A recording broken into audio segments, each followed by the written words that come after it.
नमस्कार भाई साहब, गुड मॉर्निंग। सीधा सौदा के हफ्ते के आखिरी एडिशन में आप सबका स्वागत है। फ्राइडे का दिन। अच्छा, इस शो से पहले हम लोग बात कर रहे थे बैंक्स को 7 दिन खुलना चाहिए, उधर टाइम नहीं था डिस्कस करने का। ऐसा दूसरों का दुख हमें भी देखा नहीं जाता था, कहीं वो भी बोल देंगे आप भी मार्केट 7 दिन खोल दो तो मैं तैयार हूँ। यार इनका छोड़ो, एक एग्जाम्पल गलत है ये। नहीं गलत नहीं, नहीं गलत आप एग्जाम्पल। स्टाफ बढ़ाओ ना। मैं तो चाहूंगा मॉर्निंग कॉल रोज करूं, तो मैं कैसे सैटरडे संडे छोड़ दूं? 20% नए लोगों को रोजगार मिलेगा अगर 7 दिन खुलेगा बैंक तो। मैं तो इस तरफ से सोचता हूँ। बैंक आप ये कर सकते हो कि सारी ब्रांचेस ना खोल के कुछ सब लोग banking any public service office must open. अरे मुझे जाना है बैंक में काम कराने संडे को, मैं भी छुट्टी संडे को है ना, मैं ऑफिस छोड़ मैं भी बैंक तो ऑफिस दिन भर जाता था, आज मार्केट में ट्रेड करूंगा संडे को। तो ट्रेड आजकल मोबाइल पे होता है, उसके लिए स्टेशन बैंकिंग भी तो आधी पैसा स्टेशनरी होना जरूरी है। आप लोग का बैंक वाले बहुत देखते हैं, मुझे पता है। अभी ट्रोलिंग करेंगे। एक्स्ट्रा स्टाफ के साथ बोल रही है, करंट स्टाफ के साथ। अच्छा भाई, आज लाइए यार क्यूज व्यूज। अच्छा, एडजस्टेड क्यूज कह रहे हैं कि 20-25 पॉइंट के आसपास के दबाव के साथ भारतीय बाजार आज शुरुआत करेंगे, तो थोड़ा मामला अटक गया है। कल भी एक्सपायरी थोड़ी सी वीक नोट पे हुई थी। लाइए भाई, मैदान दिखाइए, पब्लिक दिखाइए, ग्राउंड दिखाइए और पिच दिखाइए हमारी चकाचक। अरे यार देखो, ये ऊपर का व्यू आ गया पूरा। ये एक लेयर नहीं है पब्लिक बैठी हुई, 3 लेयर तक ऊपर पब्लिक बैठी है। ये हाल है। लेकिन मेरा वो पक्का जो खिलाड़ी वो जा नहीं रहा है। तो 5 दिन का टिकट लिया था ना उसने, और पता है मुझे बताया गया है कि वो आदमी मूव कर गया, वो कॉफी लेने के लिए। बहुत सारे लाल कपड़े पहने हुए लोग हैं जो आप कंफ्यूज हो रहे हो। नहीं, वो चला गया, जेनरिक कलर है ना, उसके लाल रंग की छाया बनी हुई है वहीं पे। राइटर हटवा दो, इज्जत ठीक कराया। आज पिच भी जूम ज्यादा कर रही है, पत्ते भी हैं पिच में भाई। आज तो पत्ते रहने। हमारे वाली टीम बड़े वाले में दिख रहा है, आप लोग पता है घर पे दिख रहा है, पत्ते भी हैं पिच पे। क्या पतझड़? पानी बरसा बहुत, पत्ते सूखे पत्ते झड़ गए, फिर उससे झड़ गया। और पिच एक्चुअली स्लिपरी है आज। हाँ, बैंक ऑफ जापान की तरफ से अगर कुछ नहीं आता तो बढ़िया पिच हो जाएगी। Only concern is Bank of Japan. लो, हम फेड कर रहे थे, अब फेड नहीं, बीओजे ज्यादा इंपॉर्टेंट। अरे बीओजे मैंने मंडे को ही बताया था, जब पूरे हफ्ते का आउटलुक दिया तो मैंने कहा था कि मंडे ध्यान रखना, बैंक ऑफ जापान की बैठक है और वो लोग अपनी बॉन्ड यील्ड कंट्रोल ट्वीक, मतलब ब्याज दर बढ़ाने की तरफ वो लोग अपना फैसला ले सकते हैं। अगर लिया तो नहीं हो, कई बार कहते नहीं लेते हैं, लेकिन अभी नए गवर्नर साहब आए, सुना है वो कर सकते हैं, क्योंकि वहाँ का इन्फ्लेशन 3.2% है, जो बहुत ज़्यादा है बैंक जापान के हिसाब से। तो अगर वो नहीं हुआ तो ठीक है, अदरवाइज तो इकॉनमी यूएस की देखिए ना आप, क्या रोबस्ट है। 2.5%, 2.4% की इकॉनमी ग्रो कर रही है, सारे अनुमान ध्वस्त। कंजम्पशन बढ़ रहा है, इकॉनमी बढ़ रही है, ब्याज दर भी बढ़ रही है। यूरोपियन कमीशन ने फिर से बढ़ा दिया, सेंट्रल बैंक ने।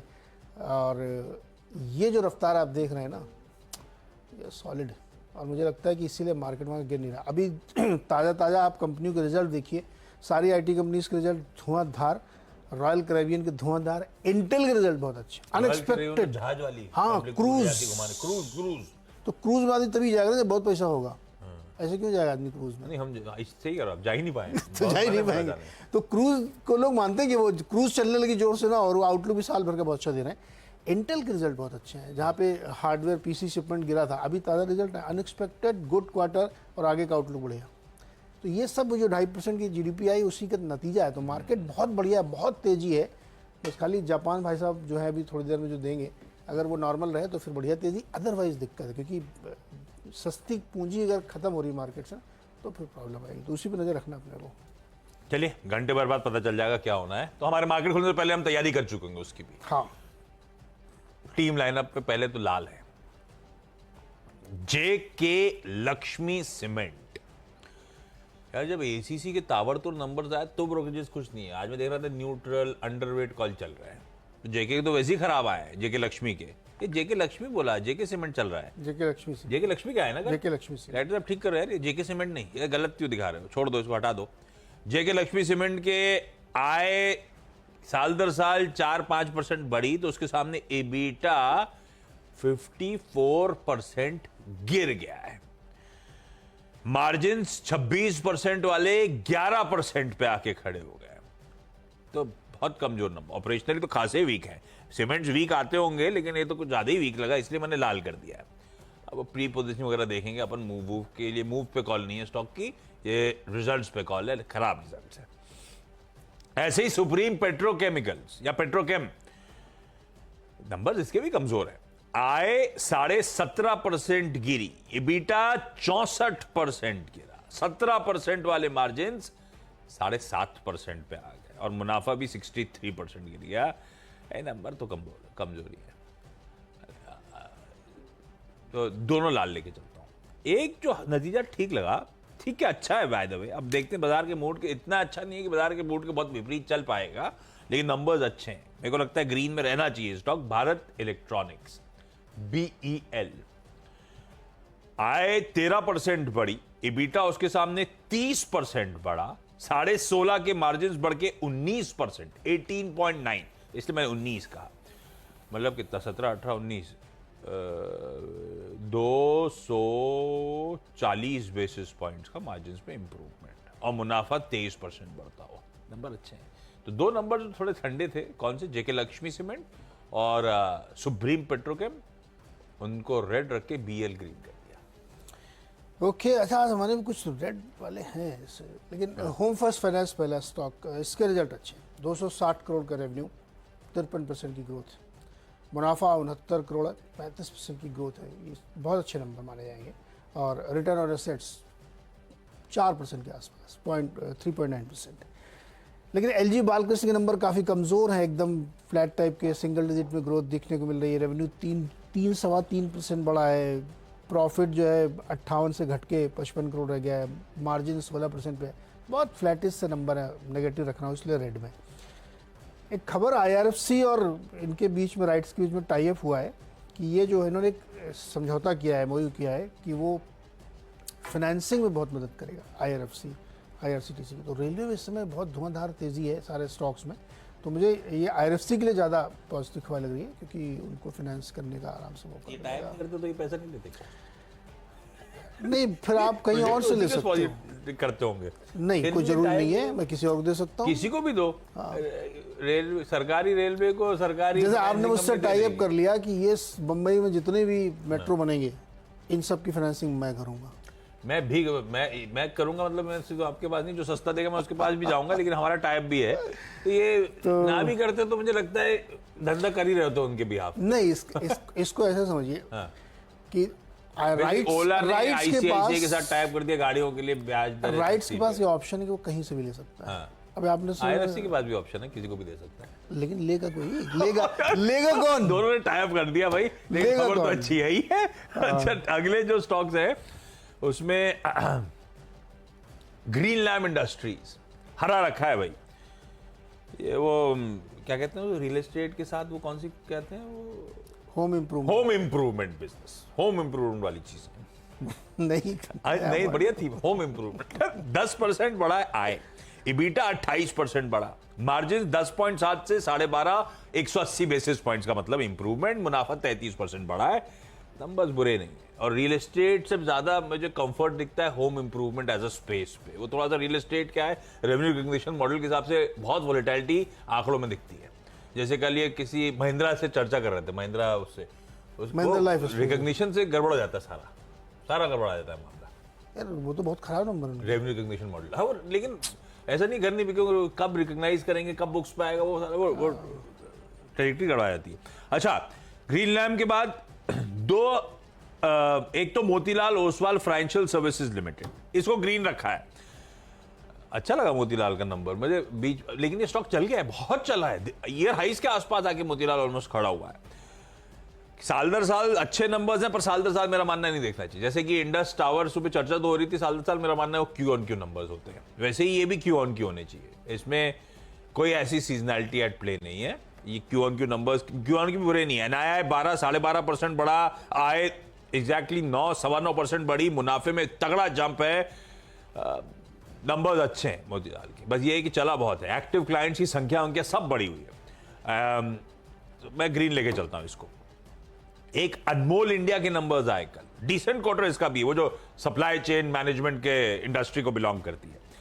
483 करोड़ रुपीस की आय, EBITDA में 65% का जंप, मुनाफा 8 करोड़ से बढ़ के 9.25 करोड़, 13% के आसपास का जंप, क्यू ऑन क्यू 107% का जंप दिखा रहा था। अच्छा, इंटरेस्टिंग मुझे ये लगा, 16-16.5 रुपए की पिछले पूरे साल की EPS इस क्वार्टर में 8 रुपए की ईपीएस कर दी है, इसीलिए मैंने इस पर ये देखिए 5% सर्किट वाला है, लेकिन नंबर अच्छे हैं, नंबर अगले थम्स अप, 6 हो गए मेरे।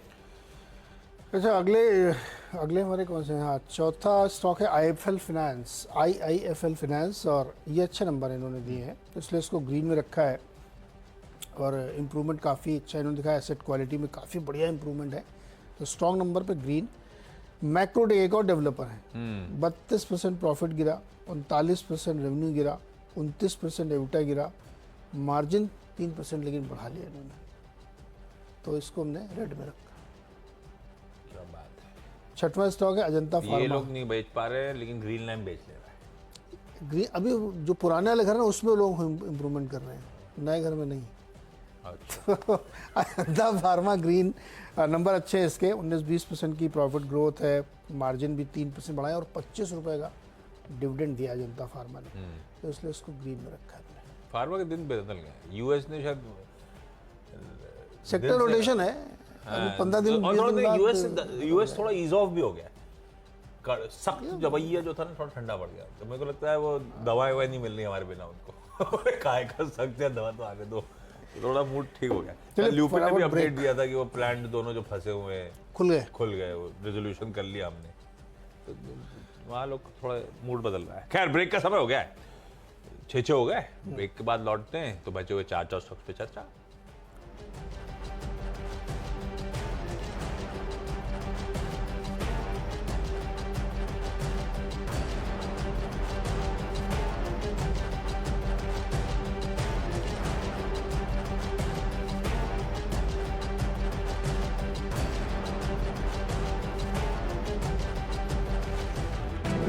स्वागत है आपका, और फटाफट अगले 4 स्टॉक। सोना BLW, मुनाफा 47% बढ़ा है, 112 करोड़ आया, रेवेन्यू 731 करोड़ आया है, 25% की ग्रोथ है। ठीक लग रहा है नंबर, बहुत मतलब ऐसा नहीं कि एक्स्ट्रा ऑर्डनरी बढ़िया हो, लेकिन नंबर ठीक लग रहा है यहाँ पे, जिसको रखना चाहिए। अगला स्टॉक है सागर सीमेंट। अभी आशीष ने बताया JK लक्ष्मी सीमेंट नतीजे, मुझे अब समझ नहीं आता सीमेंट के नंबर इतने ख़राब क्यों हैं, इसके ऑपरेशनल नंबर बहुत ही वीक है, एबिटा 50% डाउन है, मार्जिन गिरा है, हाई कॉस्ट इन्वेंट्री थी, बीच में प्लांट कुछ समय के लिए बंद कर रखा था, तो उसका भी इम्पैक्ट देखने को मिला है, प्राइसिंग पावर नहीं है, ज़्यादा ले नहीं पाए हैं, बहुत सारी समस्याओं के चलते हैं। तो क्या ये स्टॉक यहाँ से मूव करेगा? मुझे नहीं लगता। अगर इतने अच्छे माहौल में सीमेंट के नतीजे कमज़ोर आ रहे हैं तो दिक्कत है यहाँ पर। सागर सीमेंट रेड में रखा है।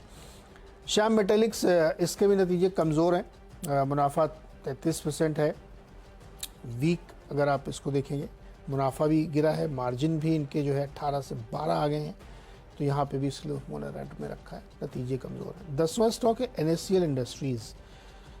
ये एक स्पेशलिटी मटेरियल और इंटरमीडिएट सेगमेंट में उतरने वाले हैं, 1000 करोड़ का इन्वेस्टमेंट करने वाले हैं ये, तो अच्छी खबर लग रही है मुझे तो कैपेक्स की किसी की खबर बहुत अच्छी लगती है, तो इसको इसलिए मैंने ग्रीन में रखा है। हो गए मेरे 4। अच्छा, अगले स्टॉक्स में भाई एक तो लेमन ट्री होटल्स को कंटिन्यू करता हूँ, कंटिन्यू इसलिए कल के कमजोर बाजार में भी रखा था, हरे निशान में बढ़िया बंद हुआ, ऑलमोस्ट 1%। कल का अपडेट था किसी चंडीगढ़ में प्रॉपर्टी का अपडेट था, उसके बाद एक और, ये पता नहीं क्या हो गया इन लोगों को, ये तो रुक ही नहीं रहे। जीरकपुर में लिया था ना, जीरकपुर में लिया था, कोई मैनेजमेंट कॉन्ट्रैक्ट हुआ था मेरे ख्याल से, वहां पे आप compulsory convertible preferential share CCPS लेने जा रहे हैं 48 करोड़ रुपए के, वो फ्लेयर होटल्स करके जो है उसमें। फ्लेयर मैंने देखा सुना था, इन्हीं का है शायद। अच्छा, तो इन्हीं का होगा, तो किसी APJ strategic real estate pool है उनसे खरीद रहे हैं, हो सकता है उनका कुछ स्टेक वेक दिया हो या पता नहीं, जो भी है। ये बहुत एग्रेसिव हो गए, गजब के एग्रेसिव है पट्टू केसवानी साहब। कितना 10,000 कमरे कर लिए मैं ख्याल, और 20,000 करना है। आजकल बदल गया है, आपको कोई रियल एस्टेट ना खरीदना ना कुछ करना, किसी का बना बनाया में आपको मैनेजमेंट कंट्रोल करना है, मैनेजमेंट चलाना है और रेवेन्यू टाई अप करना है, तो इजी हो गया सबके लिए एक्सपैंड करना, लेकिन फिर भी अपनी रीच बहुत एग्रेसिवली बढ़ा रहे हैं। लेमन ट्री इन ग्रीन रखते हैं, पर with a pinch of salt, क्योंकि इंडियन होटल्स के नंबर आए और मुझे पता नहीं अच्छे, मैंने लाल रख दिया इंडियन होटल। इंडियन होटल अच्छा लग रहा है क्या? मार्जिन गिर गया, ये खबर अच्छी है, गिरना चाहिए मार्जिन, कमरे सस्ते नहीं हो रहे यार। होटल में हम लोग बहुत बुलिश थे और सारी स्टोरीज बहुत अच्छी चल रही थी, लेकिन जिस तरह से अब बिहेवियर इन कंपनियों का हो रहा है ना, कैसा मेरे को डाउट लग रहा है, जैसे मैसिव एक्सपेंड करते जाओ, आप बना दो, ये साइकिल ऐसी चलती। इस बार साइकिल बहुत इलोंगेटेड स्ट्रेच्ड हो गई।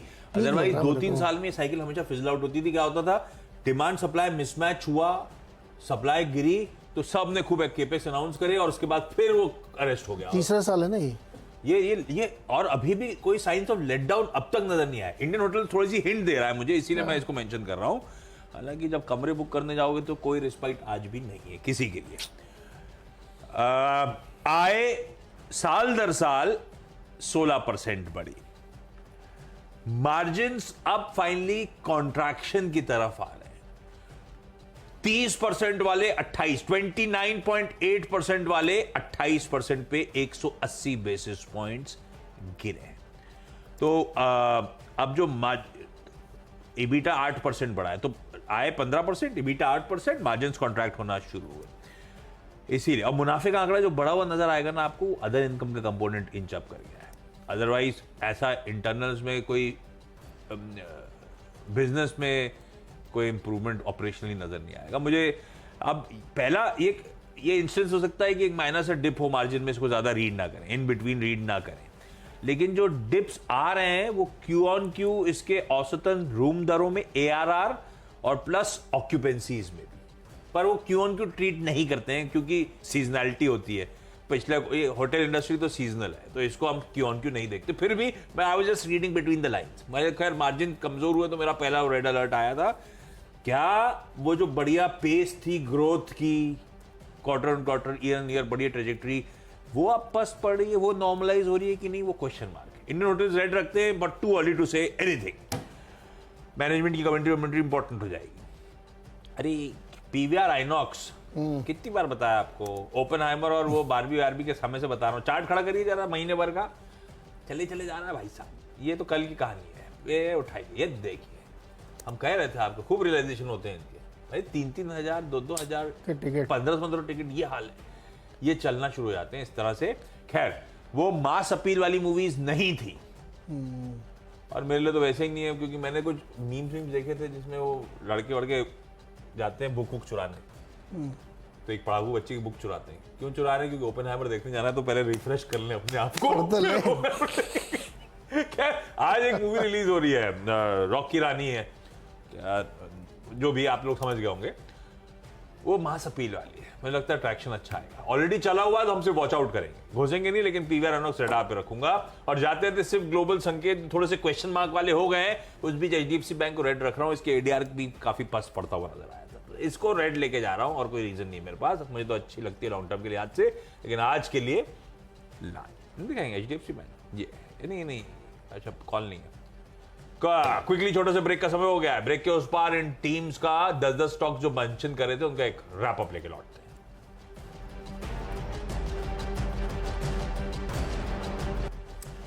भाई ब्रेक के बाद आप सबका स्वागत है। 10 की सीधा सौदा की टीम का एक क्विक रैप अप आपकी स्क्रीन पे। ये गड़बड़ है शुरू, अच्छा ऊपर वो चल रहा था दिखा नहीं, शुरू के 2 रेड थे, वो जेके लक्ष्मी और सुप्रीम पेट्रोकेम दोनों लाल है भाई। नतीजे खासतौर पे इबिटा कोलैप्स हो गए दोनों के, इसीलिए लाल रखा है।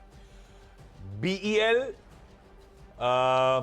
ग्रीनलैंड इंडस्ट्रीज, मोतीलाल ओसवाल, अनमोल, ये सब वो नंबर्स हैं जो या तो ऑपरेशनली बेटर हैं, साल दर साल इवन क्यू ऑन क्यू अच्छा ट्रैक्शन नजर आ रहा है। इन सबको मैं ग्रीन लेके जा रहा हूं सिर्फ नंबर्स के चलते।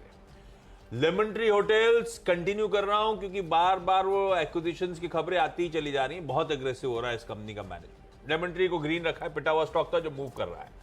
इंडियन होटल्स, ये ध्यान रखिएगा, अगर इंडियन होटल्स ने दिक्कत करी तो लेमन ट्री भी संभलेगा नहीं। इंडियन होटल्स में ऐसा कुछ नहीं है, नंबर्स ठीक ठाक है, बस थोड़ी सी दिक्कतें ये हैं कि थोड़ा सा पस्त, हमें आदत पड़ गई थी हर साल हर ईयर ऑन ईयर अच्छे क्वार्टर परफॉर्मेंसेस की, वो थोड़ा सा पस्त पड़ रहा है। तो क्या ट्रेंड जो अच्छा मूव का था वो पस्त पड़ना शुरू हो गया और दिक्कत आएगी, एक क्वेश्चन मार्क हो गया मेरे लिए, इसलिए लाल रखा है। पीवीआर आइनॉक्स फिर ग्रीन कर दिया मैंने। आज एक बढ़िया रिलीज तैयारी हो रही है, और एचडीएफसी बैंक थोड़ा सा ग्लोबल संकेतों के बीच में लाल लेके चल रहा है, और कोई रीजन नहीं। नतीजों पे पूरा फोकस, और कुछ अच्छे कुछ बुरे, इस पर ध्यान देना चाहिए नतीजों के हिसाब से। जैसे होम फर्स्ट फाइनेंस नंबर बहुत ही स्ट्रांग है, तो इसलिए इसको ग्रीन में। LG बालकृष्ण, मैक्रोटेक, सागर सीमेंट, श्याम मेटेलिक्स, ये सब बहुत कमज़ोर नतीजे, इसलिए इनको रेड में। IIFL फाइनेंस के नतीजे अच्छे हैं, सोना BLW के अच्छे हैं, अजंता फार्मा ठीक लग रहे हैं, इसलिए इन सबको ग्रीन में रखा है। RFC का एक फाइनेंसिंग टाई अप है, इसलिए उसको ग्रीन में। और NSCL इंडस्ट्रीज़ 1000 करोड़ के कैपेक्स का ऐलान किया है, स्पेशलिटी मटीरियल में उतरेंगे, तो इसलिए इसको ग्रीन में रखा है।